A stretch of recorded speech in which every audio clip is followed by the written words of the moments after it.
Премиерот Зоран Заев очекува јасен патоказ за пристапниот процес на Македонија, а прв клучен чекор за тоа да биде датум за почеток на пристапните преговори до јуни следната година. Стратегијата за Европската унија за проширување што ќе биде најавена од председателот Јункер во февруари идната година и самитот на Западен Балкан во Софија во мај 2018 се круцијални за осигурување на европската иднина за Македонија, истакна Заев на економскиот форум во Виена. Our government demonstrated high motivation and commitment to fulfill the criteria for European Union membership and to implement it all necessary, sometimes not so easy, reforms.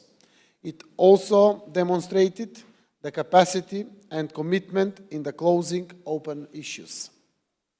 Visible results from the reform process, backed up with strong political will, are evident and confirmed.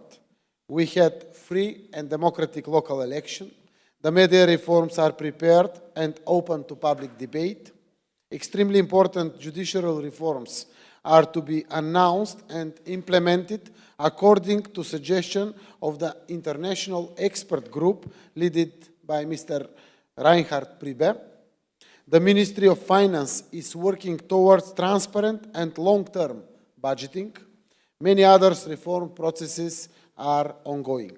Председателот на владата истакна дека Европската унија сериозно демократски и економски инвестира во регионот и од тие причини посочи дека е вистинско време да се круниса таа инвестиција со комплетиран ЕУ и НАТО интеграцијски процес на целиот Балкан. We expect a clear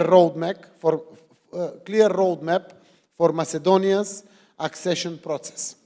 None of the countries should be left behind.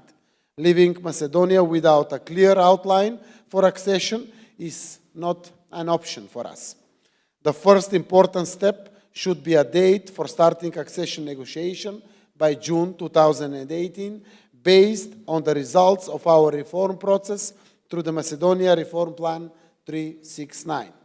На маргините на Виенскиот економски форум, председателот на владата на Република Македонија оствари неформална средба со актуелниот министер за надворешни работи на Австрија и мандатар за составување на новата австријска влада Себастијан Курц. На средбата, како што информира владината прес-служба, се разговараше за предизвиците што произлегуваат од мигрантската криза и одржување на пријателството меѓу двете земји.